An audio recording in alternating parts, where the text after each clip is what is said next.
చందమామ ఊరిలో కెన్నెలమ్మ వాడలో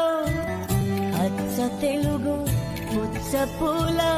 పున్నమేనులే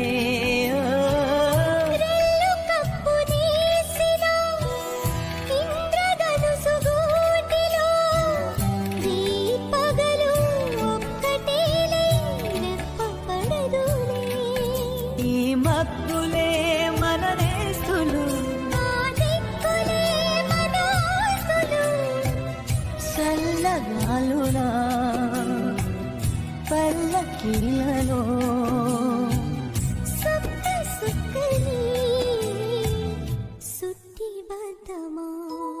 నిండు నూరేళ్ల సావాసం